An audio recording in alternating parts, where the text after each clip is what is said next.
देखिए, हमें हमें ये पता होना चाहिए कोरोना किस तरीके से फैलता है। DPS senior secondary school Tabiji लेकर आए हैं online classes from pre nursery to class 12, 50% discount on girls fees. Online admission open. Visit dpsajmer.in। अभी तक के जितने भी रिसर्चेज हैं, कोरोना के फैलने का सिर्फ एक ही माध्यम पता लगा जिससे कि हाईली इन्फेक्शियस है, वो है नाक और मुंह के माध्यम से कोरोना वायरस का शरीर में प्रवेश।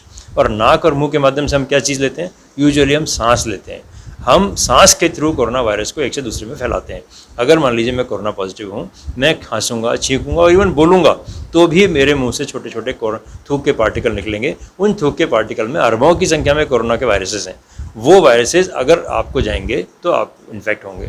तो अब बचाव का तरीका क्या है? मैं मेरे मुंह पे मास्क लगाऊं, आप मेरे मुंह पे मास्क लगाओ, अपने मुंह पे मास्क लगाओ और हम दोनों एक दूसरे को बचाएंगे। आप मुझे बचाओ, मैं आपको बचाऊंगा।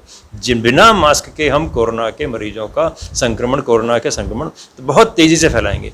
किसी भी सूरत में दो व्यक्ति जो कि एक घर में लंबे समय से नहीं रह रहे हैं, उनको बिना मास्क के आपस में एक दूसरे संपर्क में नहीं आना।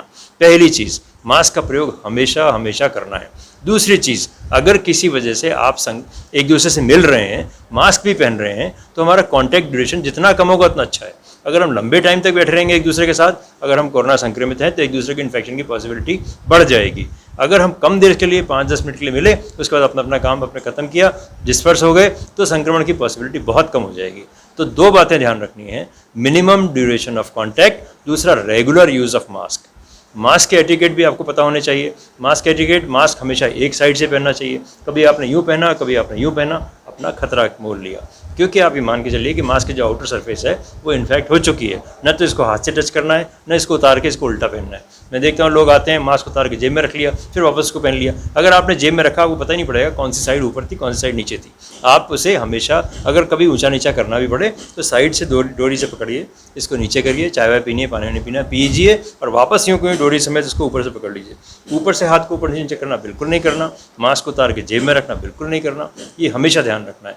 अगर आप साधारण कपड़े के मास्क यूज़ करते हैं तो उसको 2 या 3 मास्क, अपने कम से कम 2 मास्क तो दिन में रखें अपने पास। एक मास्क को थोड़ा हल्का गीला हो जाए, कुछ हो जाए, प्लास्टिक की थैली जेब में रखी, उसमें रख लिया, समेट के घर ले जाकर अगले शाम को धो दिया, सुखाया, दूसरे दिन दूसरा मास्क पहना। 3-4 मास्क अपने बनाइए। क्या कीमत है? कोई कीमत ही नहीं है। जान से ज़्यादा कोई कीमत होती है क्या? खुद घर में बनाइए, कोई बाजार के एक्स्ट्रा मास्क खरीदने की जरूरत नहीं है। 2 या 3 लेयर का घर पे कोई अपने साफ सूती कपड़े का मास्क बनाइए। सूती कपड़ा इसलिए आवश्यक है क्योंकि उसकी एब्जॉर्प्शन पावर अच्छी होती है। ये डिस्पोजेबल मास्क तो डिस्पोजेबल है, इसको आप धो के नहीं पहन सकते हैं, बिल्कुल नहीं पहन सकते हैं, क्योंकि इसके अंदर की जो लेयर होती है वो क्लॉगिंग से ख़राब हो जाती है। उसको अगर आपने धोया, पानी से ख़राब हो जाएगी। और इसको भी 8 से 10 घंटे से ज़्यादा नहीं पहनना चाहिए। 8-10 घंटे बाद इसको हटा देना चाहिए। क्योंकि मैंने बार बार कहा ना, बोलने से, छींकने से, खांसने से थूक के कण निकलते हैं, वो गीला करके अंदर की जो ट्रिपल लेयर की जो बीच वाली लेयर होती है वो क्लॉग हो जाती है, उससे ख़राब हो जाती है, उसको फेंकना चाहिए। डिस्पोजेबल मास्क को डेफिनेटली डिस्पोजेबल मान के चलते हुए फेंकना चाहिए, रीयूज़ नहीं करना चाहिए। और जो कपड़े के मास्क हैं, जिनको मैं सूती कपड़े के लिए कह रहा हूँ, 2 या 3 लेयर का आपने घर पे बना रखा है, तो उसको आप धो के काम ले सकते हैं, उसमें कोई दिक्कत नहीं है।